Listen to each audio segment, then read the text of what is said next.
Welcome to the Widowed Parent Podcast with your host, Jenny Lisk. Hey everyone, it's Jenny Lisk, and this is episode 128 of the Widowed Parent Podcast. So I had such a great discussion with Sandra Began for this episode.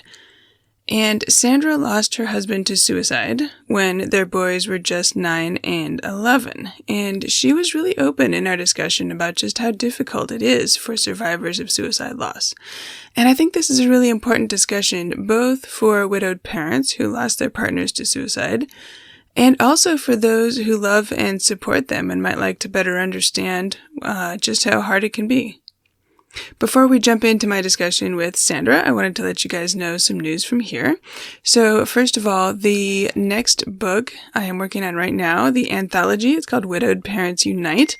So right now, as I record this, it is November, and November is both NaNoWriMo, which is National Novel Writing Month, and it's also Children's Grief Awareness Month.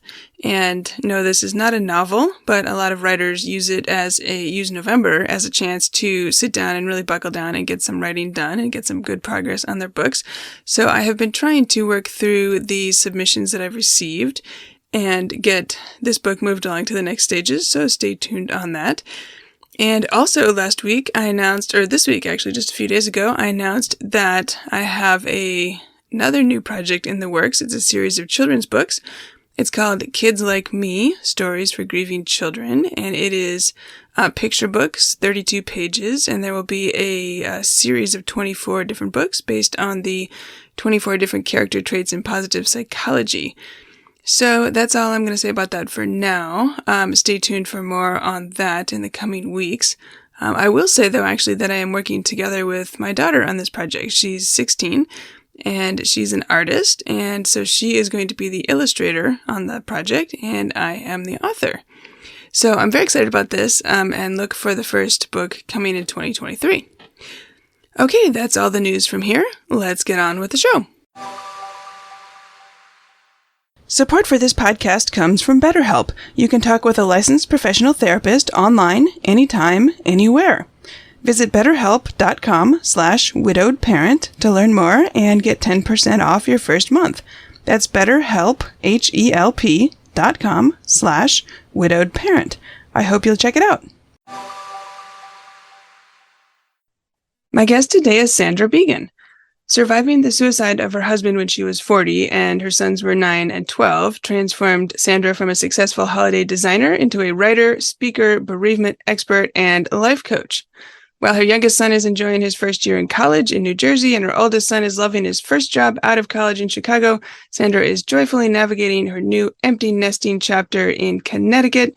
Sandra is joining us today from Southport, Connecticut. Sandra, welcome to the show. Thank you. I'm so happy to be here. Well, I'm excited to talk to you today. You know, I've been looking forward to this ever since I listened to, you guys did one episode on a podcast, which I'm sure we'll talk more about, a few years ago, you and your oldest son. And it was such a heartfelt and powerful, I think, discussion. I knew that I wanted to, talk with you further on the show and hear more about this. And as I said, being a survivor of suicide loss is another aspect on this, and I think it's so appropriate with International Survivors of Suicide Loss Day coming up later this week. I think it's a perfect time for this discussion. So it's a very long way of saying thank you again for being here. Thank you. Yeah, and if you don't mind, I know you've done a lot of writing and essays and poetry. And if you don't mind, I'd love if you'd start by reading a poem that you wrote, and it's called You Can Be Angry. Thank you. I would love to. So if I can just give a little free information. Yeah. So I've been writing, I called it the Widow Project on Instagram. I started a blog, but I moved to Instagram. And it's been about 6 years now. So this I wrote just in the past year. But as you read my poetry and my essays and the things that I've written, you can see the progression of my healing and my growing and sometimes my anger and different things in my writing. So this is something that I wrote in the past year. Okay, perfect. Okay, so You can be angry. Angry they died. Angry they left you picking up the pieces. Angry your family fell apart. Angry the friends couldn't handle it and disappeared. Angry you have to make every decision on your own. Angry you have to carry the pain. Angry you are raising them on your own. Angry you don't trust anyone. Angry your kids had to grow up in a heartbeat and will forever have a longing, in their heart you can't fix. Hell yes, be angry. But don't forget, anger doesn't make space for clarity, for growth, for love, for healing, for discovering who you are now. Anger holds you back from creating your new life, a life you deserve, a life filled with peace and joy and love. I still get angry, but I don't want that anger to live in my soul, to hold my heart so tight I can't breathe and find the beauty this life gives. No, I don't want that life for me. I don't want it for you. Letting that anger go was hard. And once I did, I found that living in my new world was beautiful and simple and good. Hard, but so good. Won't you join me? That's so powerful. Thank you for sharing that here and on your Instagram as well. Thank you for having me read it. Yeah. Well, and I'd like to reflect on that a little more in just a minute. But before we do, I'd like to have listeners get to know you a little bit. So can you start, back up before everything changed? Tell us a little bit about your family. Sure. And what was kind of normal like before everything changed? Well, my husband and I met in college at the University of Wisconsin, and got married, had 2 kids. Grew up and lived in Wisconsin with our children, and we were pretty normal. We were both, my husband's name was Pat, and he was a soccer coach, and I volunteered in the community, and I had a business, and we were just, living life, and we had good friends and family around, and our kids were engaged in the community too, and sporty kids, and it was just kind of living life. Right. And two boys, and they were kind of like what, upper grade school kind of age? Actually, when Pat died, he was 41 and I was 40, and Charlie had just turned 9 that week. So it was the first week of school, which is always hard. And he was 9, had just turned 9. He was in 3rd grade, and Jack was just starting middle school. So he was 12. He was starting 7th grade. All right. Gotcha. Gosh, my kids were 9 and 11. So very similar ages. Yeah. Similar ages. Right. So tell us, so then how did everything change? What happened? Literally, my husband left for work one day, and he never came back. Wow. And he died by suicide, right? We said he did. Okay, he died by suicide. So complete shock. Chaos. He always, when we met in college, he did suffer from OCD, and I lived with that, and that was at times really hard to live with. So that's a whole nother topic. And even that summer, it's interesting as I can reflect and look back, he was struggling more with, I would say, now I look back, depression. I was injured, so we were kind of, I had a boot on my leg, and I was, he was taking the kids, doing things every day, because I was kind of not able, it was a really hot summer, to leave the house. So we were kind of passing in the night kind of thing, just because of that summer. Sure. But I look back and I do notice that he was not himself. And it just, a complete shock. Wow. And now I can look back and realize he wasn't sleeping. He would get up and in the middle of the night, and I'm like, were you just downstairs awake? Anxiety. And now that I know so much about anxiety and depression and mental illness and all these different things, I can see things a lot differently. But in that time, utter, complete shock for me, for family, friends, for our community. And we were so engaged in the community. A lot of people, like he had a soccer team of 12 9-year-olds that came to his funeral and their kits. And it really affected a lot of people. Yeah, I imagine. Yeah. And so then it fell to you to tell your boys that their dad had died that day. Yes. How did that go? I actually told them that he died. He died on a Friday. And I could not tell them that it was suicide because I didn't know how to do it correctly. I was so worried that I was what was I supposed to say? So my sister and a friend just looked for a counselor to find who would actually help me tell them. And this amazing man named Doug, who was my counselor for the first 2 years, he came to my home, explained suicide to my whole family sitting there. The kids were downstairs in the basement, and kind of went through the signs. And as I sat there, I was like, wow, Pat was 9 of those 10 signs. And I did not know the signs. Right. And he literally told me how to say it, what to say, how much information, how much not to give them. I literally tell people, like, this man saved my life and gave me such a gift as a complete stranger. So I told them, 48 hours after, and then we just started figuring out how to live. Wow. Was this like an individual therapist, or was it like somebody from a grief center or a hospice program or something like that? No, he worked for Samaritan. It's in Menasha, Wisconsin. It's a counseling center. Okay. But he actually started a program. It was called SOS, Survivors of Suicide Loss. And they actually do a lot of work in the community that I'm from, where they go in and they do screening actually for 9th graders and through high school. They do screening for mental health and suicide and depression and anxiety.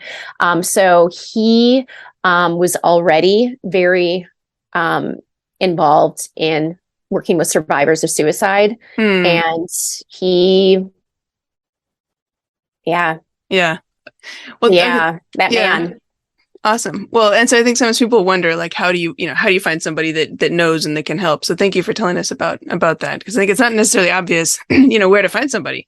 Right. Well, the other thing is the National Association for Suicide Prevention, or AFSP, they actually have a service, so you can go online, and they do provide that service that they can help you, which I never knew, obviously, if you're not exposed and you don't know this, but there are people that do that. And I think that they are just incredible humans. Okay, good. Well, I'll put a link to those resources in the show notes. Yeah, I'll share that with you. That'd be great. Yeah, thank you. And then I know the other resource that I'd like to make sure people know about, and I know that I think you've worked with her as well, is Joanne Harpel and her services. Can you tell us a little bit about, like, what you're able to do with her?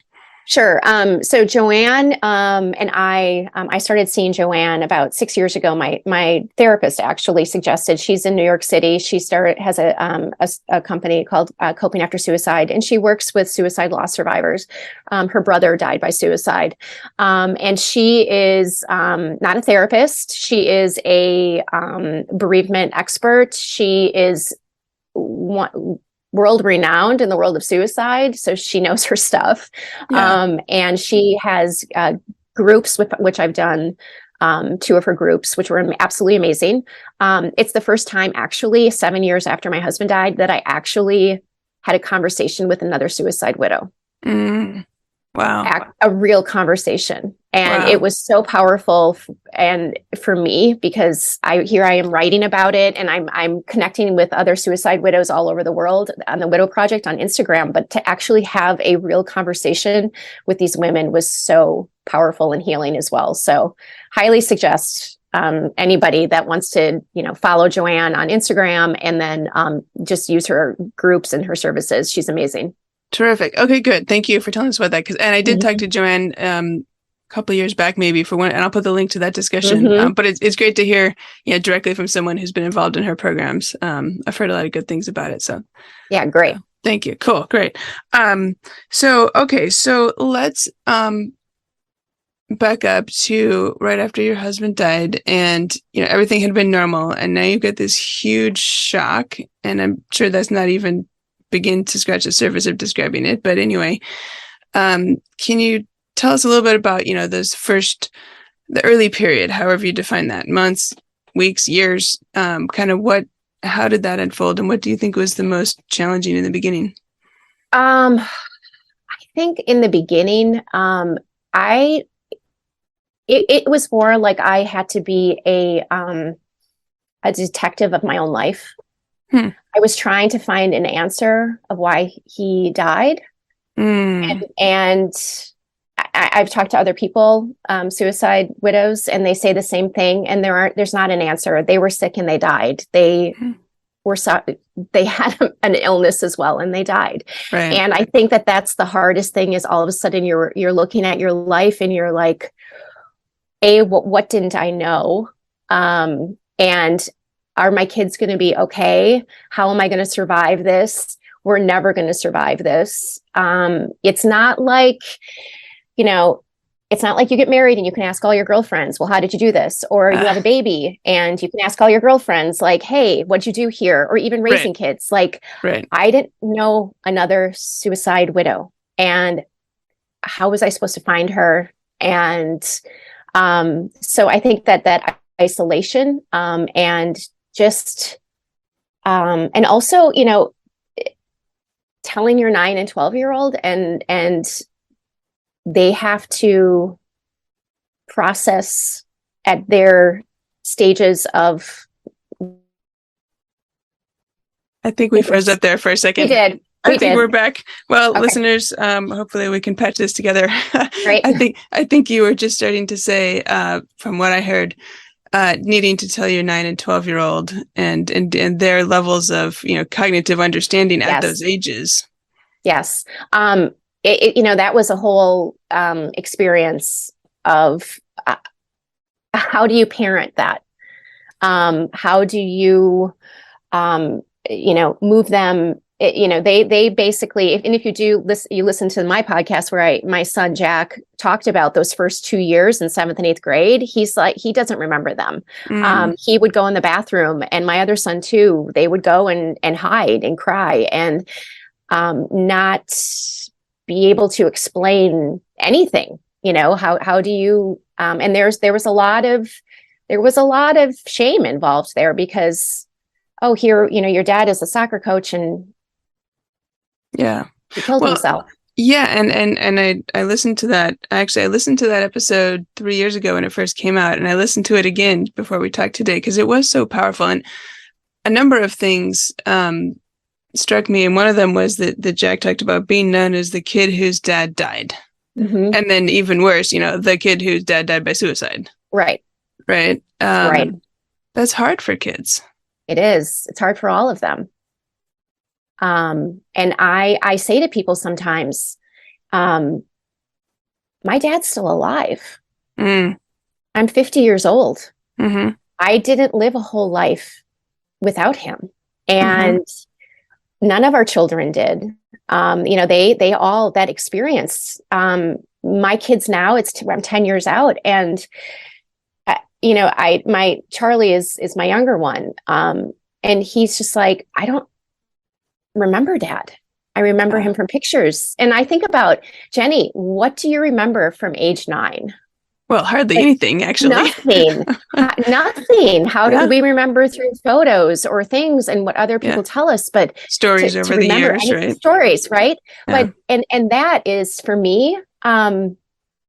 He's like, and he even said, sometimes I feel bad because Jack remembers him more, and you really remember him, and I don't maybe grieve like you do. So the one thing that I've really realized this past year, with a lot of things that have happened, and going through graduation and prom and all of these things with Charlie, and now 4 years later after I did it with Jack,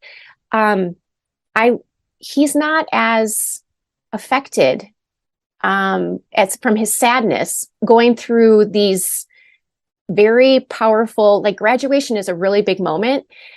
Jack experienced his graduation different because he had more of a loss in his, you know what I'm saying? Like, and one of them is not better or worse. It's they're both, and the biggest point that I'm saying here is everyone's grief is different. Everyone's memory is different. Everyone's stories are different. And if you can look at it that way, instead of Charlie feeling bad that he doesn't feel as sad, sometimes I'm like, I'm kind of happy for you that you don't have to carry as much pain. And it's a different kind of pain. Different, right. Different, but it's not the same. We're all different. Right. Well, and I think it's an important point that, you as a parent have two different kids. And so you have, two different experiences of grief with those two kids. And then a third when you add yourself in, right? I mean, yes. And so even though all three of you lost the same person, Pat. Yes. Three very different experiences. And it's maybe a little more intuitive that yours will be different than theirs because you're a spouse and they're, sons. But right. But that additional layer to say two different kids, two different experiences, I think is an important observation. Yeah. Yeah. So I find that to be just very, I was just very aware of it this year.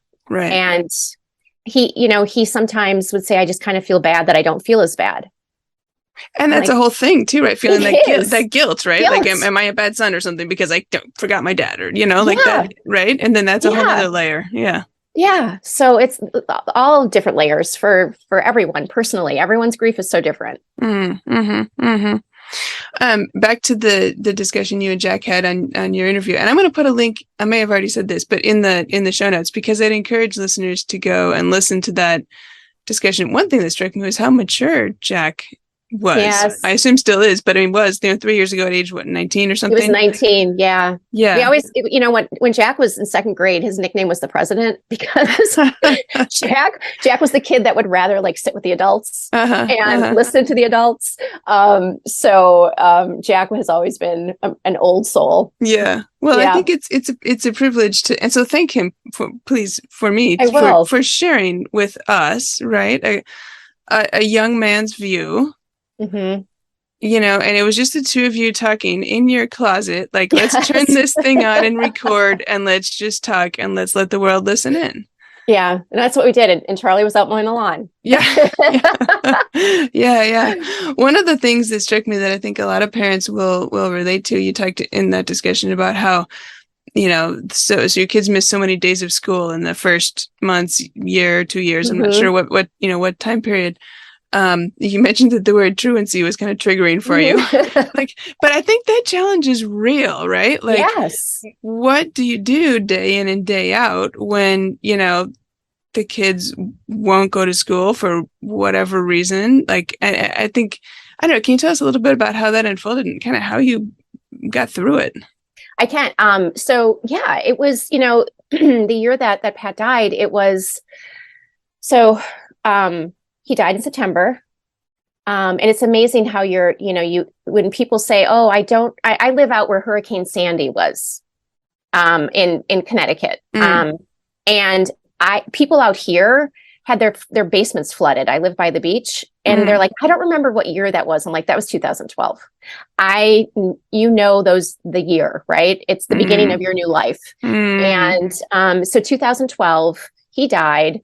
The Newtown shooting, which I live 30 minutes. Was it in 2012 also? Mm-hmm. And then Hurricane Sandy, and then the Boston bombing.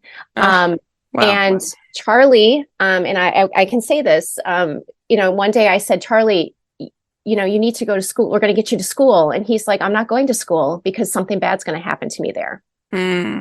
And, I said, and I tried to not let them watch the news just because of what was going on at that time and just how fragile their hearts were. And, he's like, no one can protect me. And this was a 9-year-old. Yeah. And it's valid. It's right. valid. So he's not entirely wrong. I mean, it's a school shooter or a whatever. I mean, something bad could happen. So, we just, that first year he missed 8 weeks of school. And I got to the point where I was like, I don't care anymore. I can hardly get out of bed myself. I mean, I fell into a deep depression about 6 months after. I could hardly get up. I'm like, why should he have to go to school? And that's the point I was at. And then as time went on, it got better and better. But I have to say, in high school, I'd get calls and, they'd say, oh, Charlie's not in school today. And before I would lie, and I would say something like, oh, he's not feeling well. And then finally, I'm just like, you know what? I'm part of the problem. Forget it. I would call him out, and I'd say, you know what? Today is the day, the death anniversary of his father. And you know what? He's just not coming in today. And they wouldn't know what to say. And they would say, thank you. And okay. Oh, well, you know what? I took it into my own hands because I'm like, why am I going to force this child on certain days of the year to go in and sit there and suffer? I'm not going to do it. So yes, I got him back to school, and yes, he had COVID and he missed he had a truancy letter every year.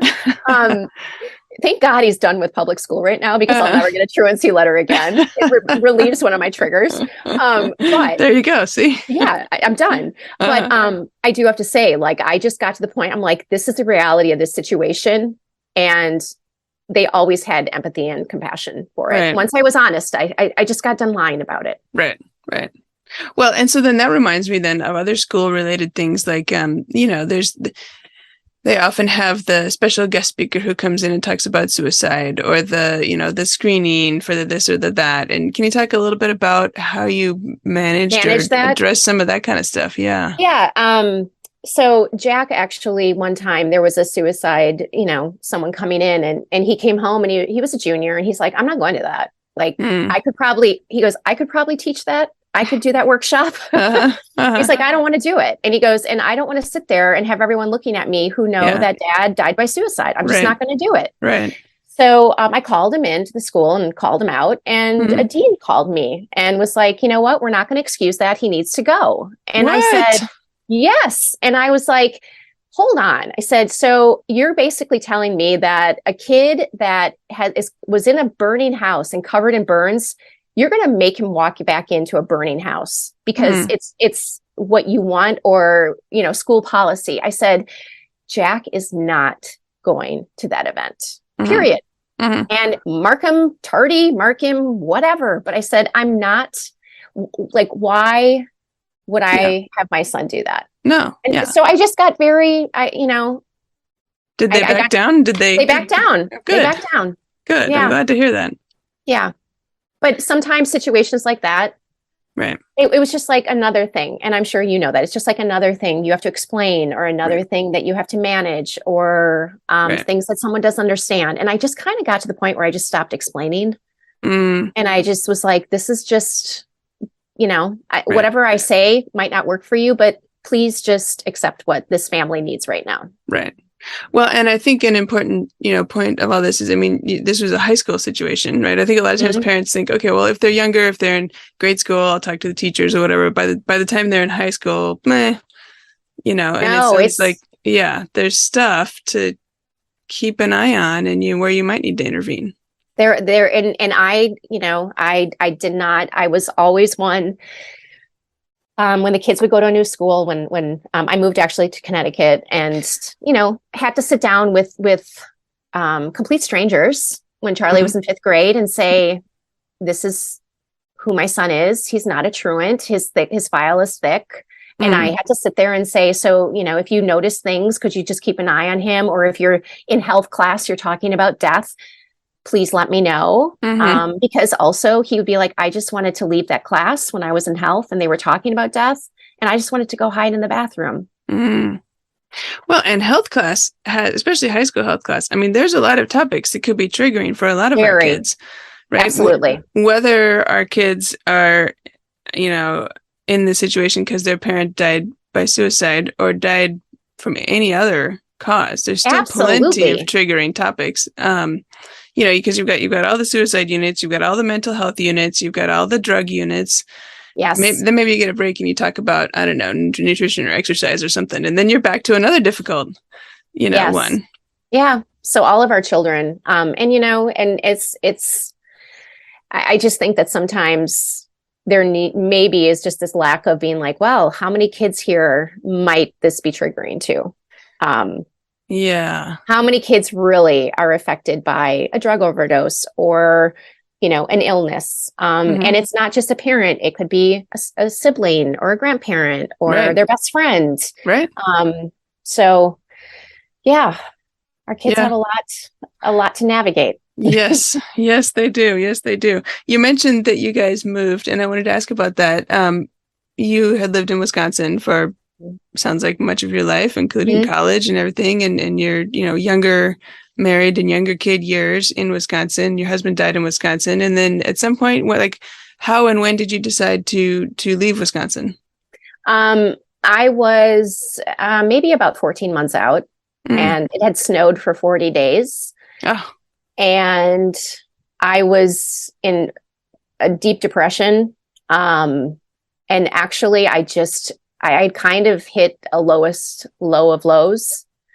And I was like, I am not going to survive here. I also was tired of, there was many narratives of stories about why Pat died. And I had young children, and I was also just kind of tired of dealing with that. And I felt like I am never going to be able to control or stop the noise and the chaos around me to heal and to really find space to heal and to find space for these kids to heal. And I asked my kids, I'm like, can't we just try for a year? And they both, especially Jack, he's like, yeah, it's kind of hard when people walk by and stare at you and look there. Oh, there's the suicide kid. Yeah. And I just decided, you know what, we just need to try something different. So yeah, literally looked at a map of the United States. And you said, how about here? Where I had one friend, or I knew one person. And I chose Connecticut because I had two friends in New York City that said you can never move the kids to New York City from Wisconsin in the state that you're in. And I'm close to a beach, and I'm close to the city, and it's a nice small town, and the middle school and the high school were on the same campus. And I'm like, all right, I guess we're moving to Fairfield, Connecticut. Did you go and visit there first? Did you go and spend a few months checking it out, or? No. I flew in, and I came out on the train from New York City in a snowstorm, and I saw the schools, and I saw the beach, and I saw the YMCA to work out at, and I saw a Starbucks. And I was like, all right, we can move here. We're good.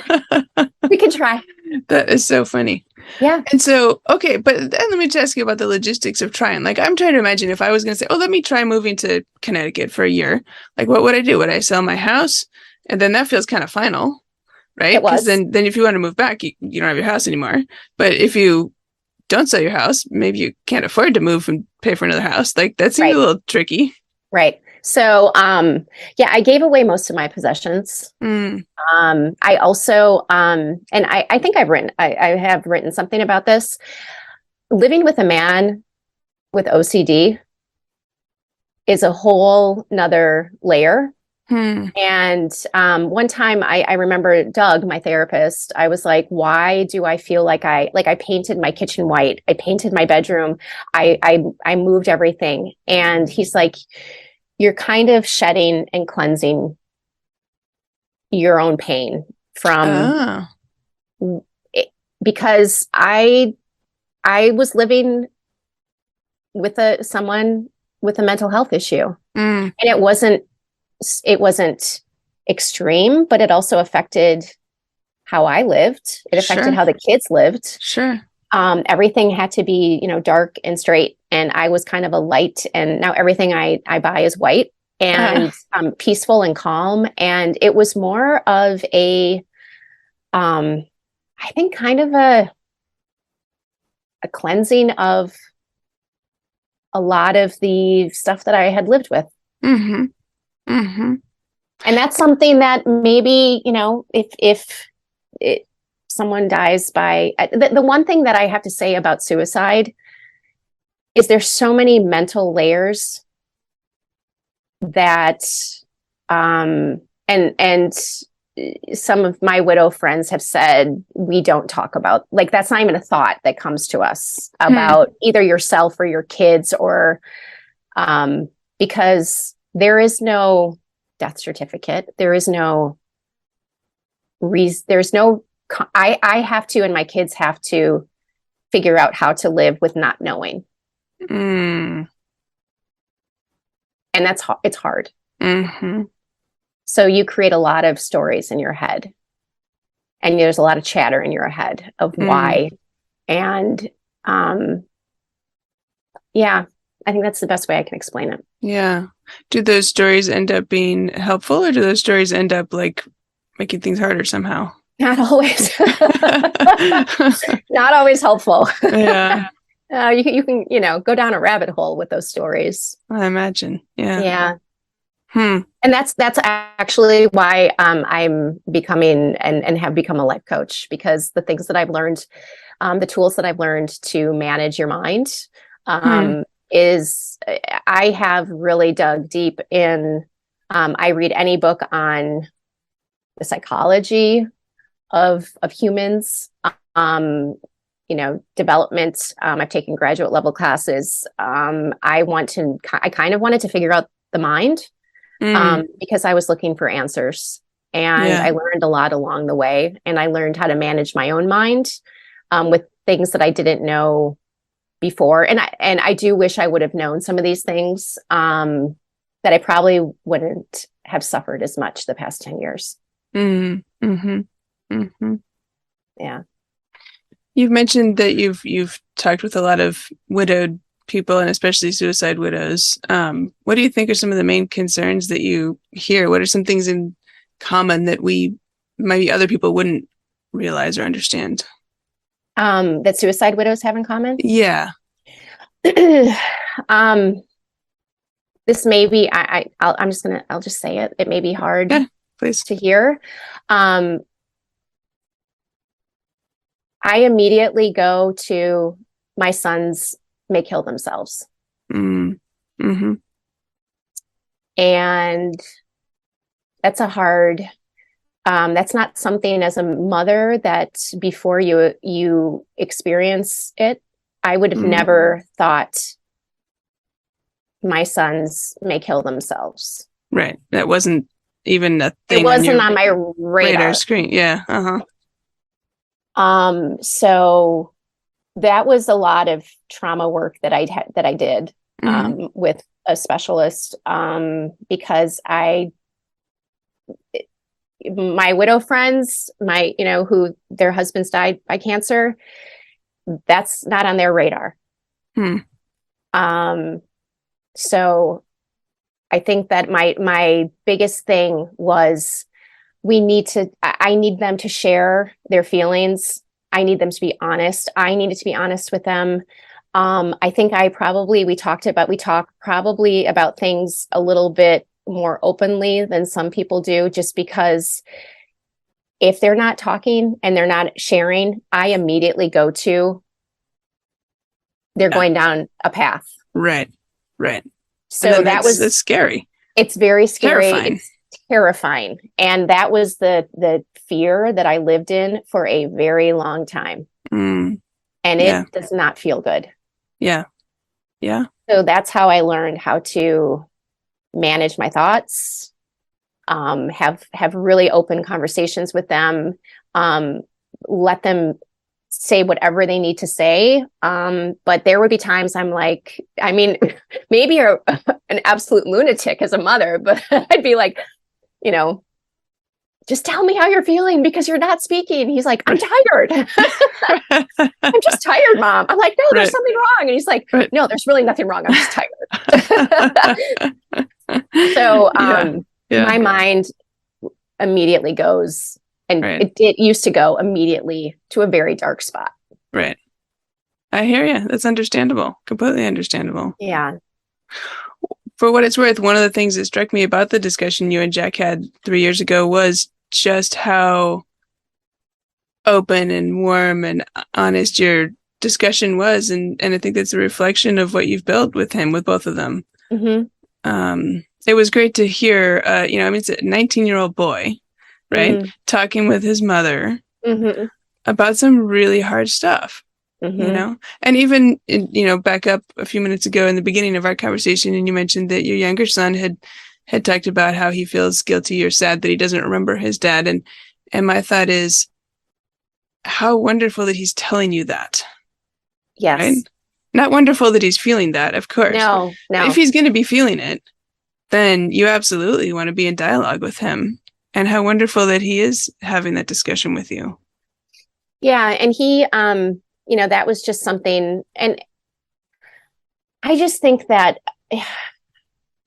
all of us as widowed parents, if you remove a lot of the noise, and it could be your parents, your friends, anybody else except just, I think that in the beginning, I realized, just because of all the chatter that was happening and the people not understanding, not asking questions, not wanting to understand, afraid of the topic, very afraid of the topic, that I realized very early on that it was just me and my two children. I wasn't worried about anyone else. I didn't want to feel responsible for anyone else. I knew that if I didn't heal and take care of myself and learn how to articulate my own feelings and emotions and have those discussions with them and be super honest about everything, that we just would kind of be stuck in this silence.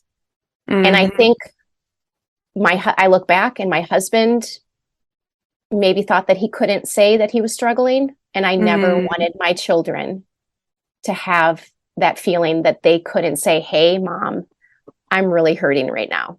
Yeah. So I needed to create a safe space for them. Yeah. And now I think I'm going to start tearing up.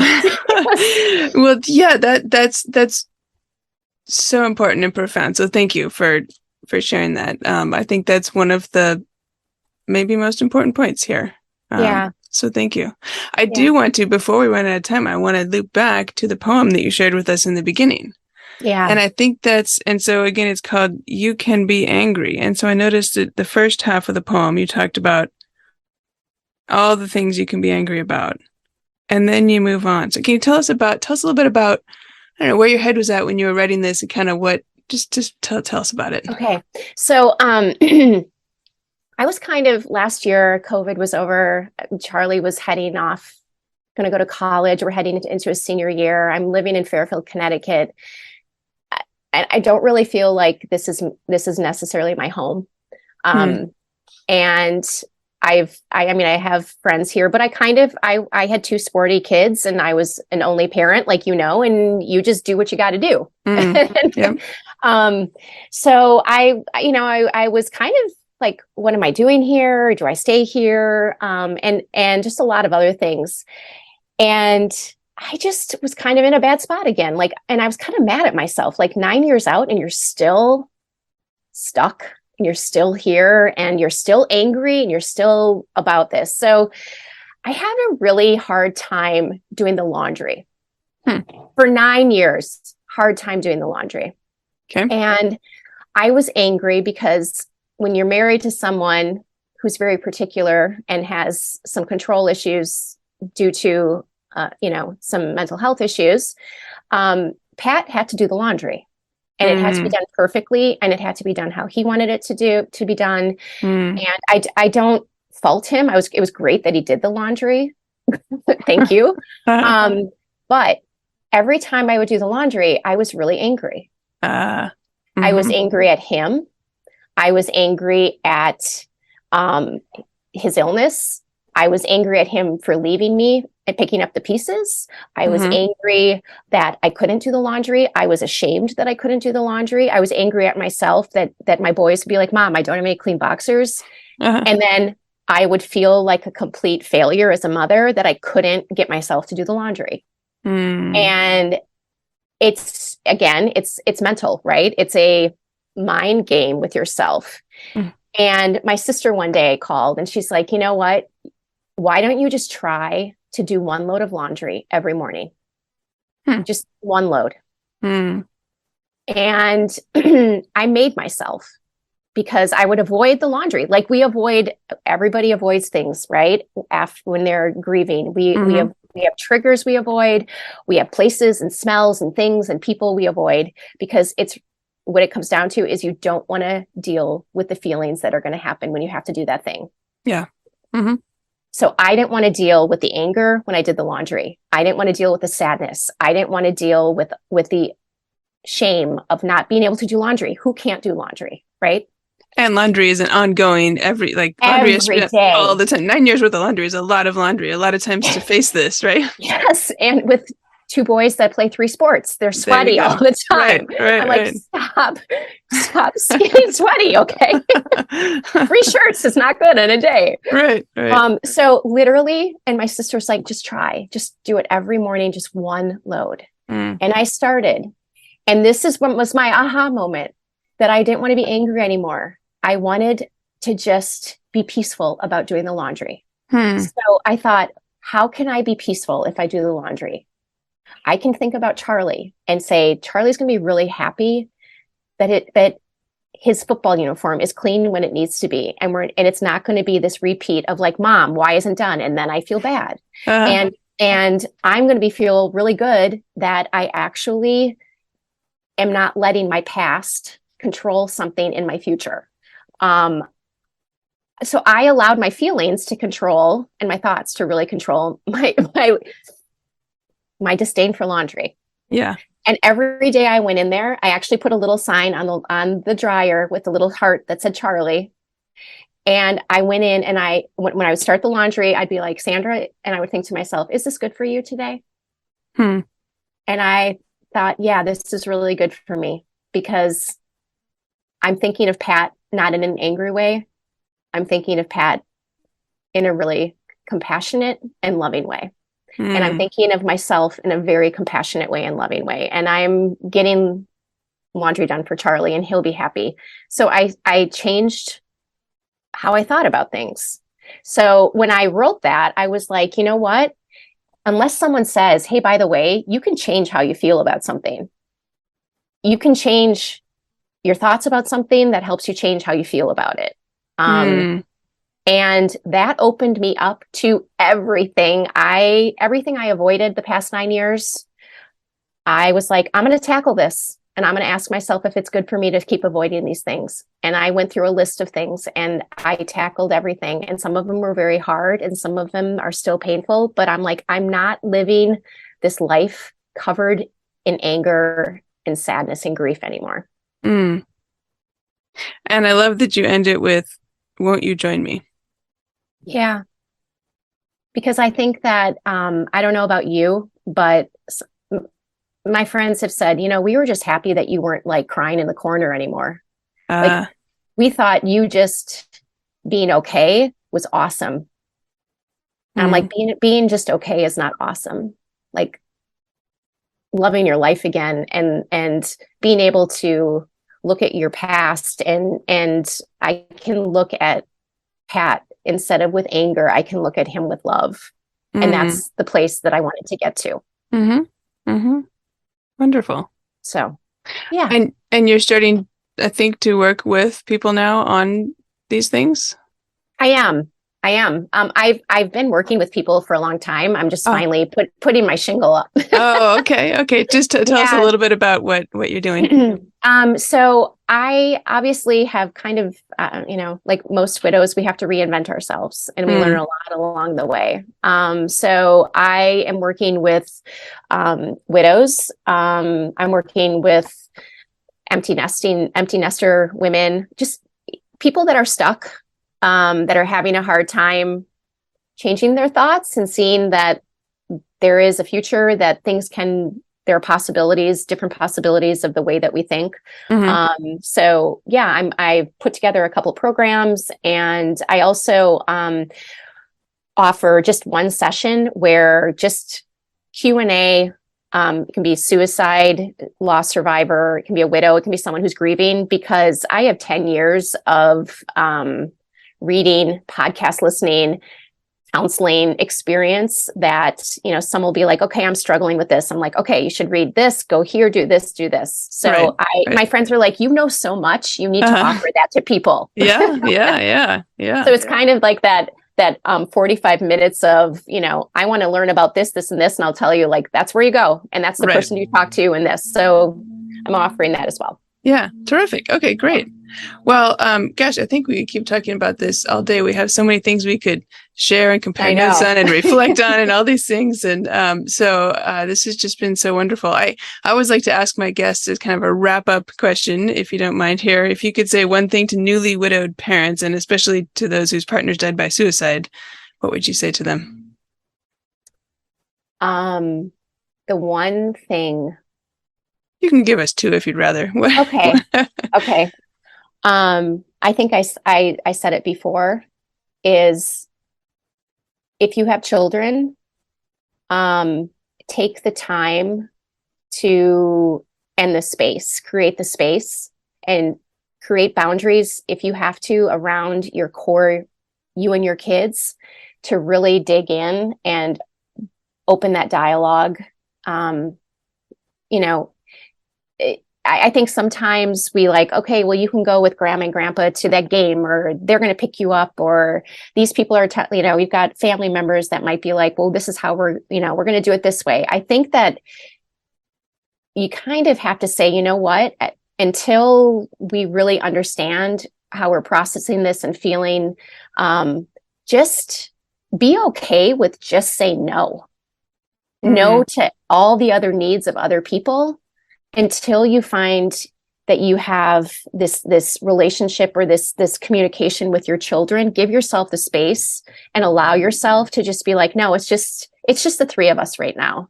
And one of us is maybe not feeling great, and we're not going to go to that, or we're not going to do that. We're just going to really focus on ourselves and the unit. Well, thank you. I think that's a great place to end. So my guest today is Sandra Began, founder of the Widow Project. So Sandra, where can listeners find you if they'd like to learn more about your work? Well, find me on Instagram. It's at the Widow Project. That is where you'll find 5 to 6 years of my writing. I do have some links to a blog that I have that just hosts. I gave a speech, a couple podcasts, and then the podcast, the link is there with the podcast of Jack and I. And then if you want to learn about the coaching that I'm doing and the resources that I'm sharing with getting unstuck, or if you have any Q&A for a widow, a suicide widow, that is sandrabegan.com. Okay, terrific. Well, I'll put that in the show notes, and it's Began, right? SandraBegan.com. Began. Great. I'll put that in the show notes. So fantastic. Sandra, thank you so much for speaking with me today. Thank you. It was really a pleasure to be here. Thank you.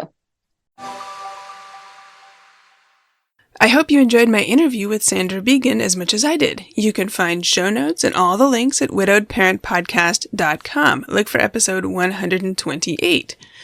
And if you're finding the Widowed Parent Podcast helpful, please consider supporting the show. It's easy. You can just go to buymeacoffee.com/widowedparent. That's buymeacoffee.com/widowedparent. As always, thank you for listening. And until next week, remember, you've got this. Thank you for listening to the Widowed Parent Podcast with your host, Jenny Lisk. Connect with us on social media and at widowedparentpodcast.com.